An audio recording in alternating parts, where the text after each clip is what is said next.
কিছু কিছু প্রোডাক্ট আমার কাছে পড়ে রয়েছে, যেমন বোট বা ফায়ার বোল্টের স্মার্ট ওয়াচ, তাদের কোয়ালিটি এতটাই পুয়ার যে সেগুলো আনবক্সিং করব বা তার রিভিউ আপনাদের কাছে দেবো, সেটার সেই গরজটাই যেন তৈরি হয় না, প্রোডাক্টগুলো টানে না খুব একটা।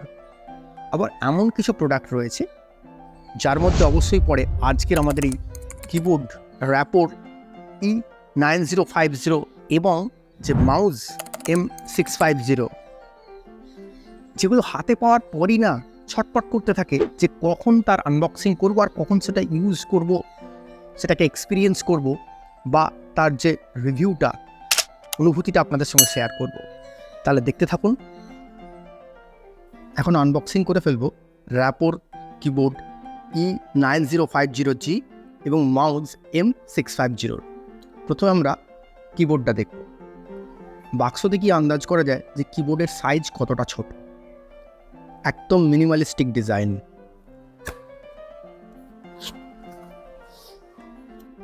আনবক্সিং এক্সপিরিয়েন্স কিন্তু খুব প্রিমিয়াম হতে চলেছে। এই হচ্ছে ইউজার ম্যানুয়াল, সঙ্গে যে ছোট বাক্স রয়েছে এর মধ্যে রয়েছে ইউএসবি ডঙ্গল,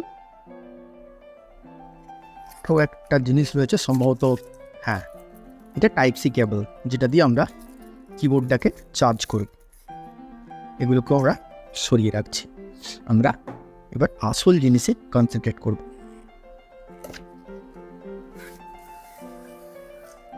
যখন কোনো প্রোডাক্টের কোয়ালিটি খুব প্রিমিয়াম হয়, তার বক্স প্যাকেজিংটা থেকেও কিন্তু সেটা আমরা আন্দাজ করতে পারি। দেখুন কতটা স্লিম এটা। পাশাপাশি যদি আমার আঙুলটাকে রাখি, আন্দাজ করতে পারবেন আমার আঙুলটা যতখানি মোটা, তার চেয়েও সরু কিন্তু এই কিবোর্ডটা। এই হচ্ছে পাওয়ার অন অফ কি এবং এই হচ্ছে টাইপ সি পোর্ট। রংটা দেখুন,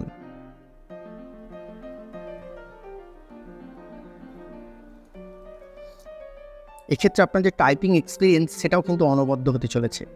তার কারণ এই যে কিগুলো রয়েছে তার মাঝখানটা একটু চাপা, যাতে আপনার হাতটা যখন কি প্রেস করবে তাতে করে আপনার এক্সপিরিয়েন্সটা অনেক বেটার হবে। এখানে আমরা যেটা দেখতে পাচ্ছি,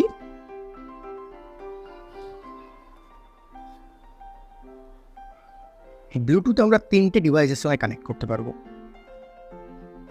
ফাংশন +1 প্রেস করলেই ফার্স্ট ডিভাইসে কানেক্ট করে যাবে, ফাংশন +2 প্রেস করলেই সেকেন্ড ডিভাইসে সুইচ করে যাবে, এবং একইভাবে ফাংশন +3 প্রেস করলেই কিন্তু থার্ড ডিভাইসে সিমলেসলি শিফট করে যাবে। এবং সেই সঙ্গে যে ডঙ্গেলটা রয়েছে, ফাংশন +4 প্রেস করলেই 2.4 গিগাহার্টজের যে ডঙ্গেলের কানেক্টিভিটি তাতে চলে যাবে। এবং একইভাবে উল্লেখ করতে হবে যে ম্যাক এবং উইন্ডোজ এর মধ্যে যে সুইচিং, সেখানেও কিন্তু কোনো সমস্যা হওয়ার কথা নয়। এটা দিয়ে আমরা ফুল চার্জ করি, এটা ব্লুটুথে অন্তত 2 সপ্তাহ পর্যন্ত ইউজ করার সুযোগ দেবে। আর যদি এটা আমরা ডঙ্গেল ব্যবহার করি, মোটামুটি ধরে রাখুন 2-2.5 দিন এটা ব্যবহার করা যাবে। পুরো কিবোর্ডটা কিন্তু মেটাল বিল্ড, এবং এতে যে পেইন্টটা রয়েছে সেটা কিন্তু সহজে উঠে যাবে বলে মনে হচ্ছে না।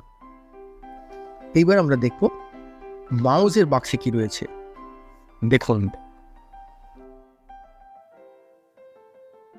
র্যাপোর এই কিবোর্ডটা E9050 এবং এই মাউস M650, এটা কিন্তু দেখে যেটা মনে হচ্ছে অ্যাপেলের যে ম্যাজিক কিবোর্ড এবং ম্যাজিক মাউস তার অনুকরণে বানানো হয়েছে।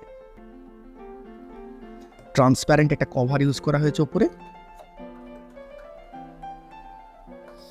দেখুন এই মাউসটাও কতটা লো প্রোফাইল। বক্সেই আমি দেখেছি যে এটা সাইলেন্ট মাউস হিসেবে উল্লেখ করা হয়েছে, অর্থাৎ এর ক্লিকে কিন্তু আপনি কোনো শব্দ পাবেন না।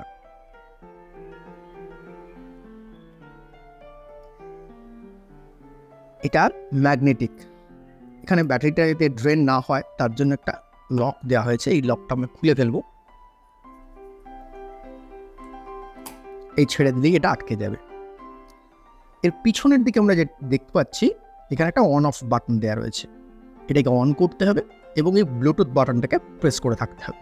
প্রেস করলেই এটা কিন্তু আপনার ডেস্কটপ হোক বা ল্যাপটপ, সেখানে প্রম্পট দেবে, আপনি ক্লিক করলেই কানেক্ট হয়ে যাবে। এইরকমই সিম্পল অ্যান্ড ইজি।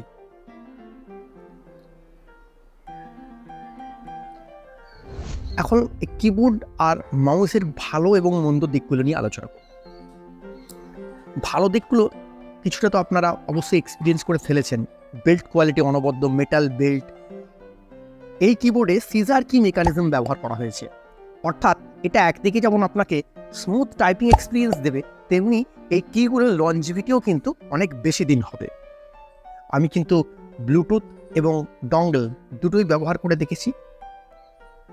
ব্লুটুথের ক্ষেত্রে কিবোর্ড বা মাউসে কোনো রকম সমস্যা আমি পাইনি, কোনো ল্যাগিং বলুন, বা অনেক সময় হয় কি কিছুক্ষণ ধরে কিগুলো ফ্রিজ হয়ে রইল, তারপর সেই যে টাইপ করেছেন সেগুলো একবারে আপনার ডিসপ্লেতে চলে এলো, টাইপ হতে থাকলো। এই জিনিসটা কিন্তু এই ফ্রিজিংয়ের সমস্যাটা আমি কিন্তু লক্ষ্য করিনি। খারাপ দিকের মধ্যে উল্লেখ করতে হবে যে এতে ক্যাপস লক বা নাম লকের কোনো ইন্ডিকেটার নেই। যদিও আমি লক্ষ্য করে দেখেছি ওয়্যারলেস যে সমস্ত 60% কিবোর্ড রয়েছে তার বেশিরভাগেতেই কিন্তু এই ইন্ডিকেটারটা নেই। তবে ওর মধ্যে একটু বেশি চিন্তার যে ব্যাপারটা লেগেছে সেটা হচ্ছে র্যাপো সার্ভিস সেন্টারের সংখ্যা কিন্তু বেশ কম। আপনি যদি ইন্ডিয়ায় দেখেন, র্যাপোর কিন্তু খুব লিমিটেড সংখ্যক সার্ভিস সেন্টার রয়েছে। তবে এই ক্ষেত্রে একটা খুশির খবর হলো বাংলাদেশ বা আমাদের ওয়েস্ট বেঙ্গলের কলকাতায় কিন্তু সার্ভিস সেন্টার রয়েছে। ওয়েস্ট বেঙ্গলে কলকাতা ছাড়াও কয়েকটা সিটিতে এর কিন্তু সার্ভিস সেন্টার রয়েছে। এর কি প্রেসিংটা যদি আরেকটু ট্যাকটাইল হতো, তাহলে লং রানে গিয়ে আমরা যখন কিগুলো প্রেস করতাম অনেকটা বেটার লাগতো। মাউসের ওয়েট ডিস্ট্রিবিউশনটা বেটার, কিন্তু আরও একটু বেটার হতে পারত। আমি এতদিন লজিটেকের MK240 এই কিবোর্ড মাউসের কম্বোটা ব্যবহার করছিলাম, আপনাদেরকে তার ভিডিও দিয়েছি। আসলে MK240 যে কিবোর্ড তাতে কোনো সমস্যাই ছিল না, কিন্তু মাউসের ক্ষেত্রে ওয়েট ডিস্ট্রিবিউশন একটা সমস্যা ছিল।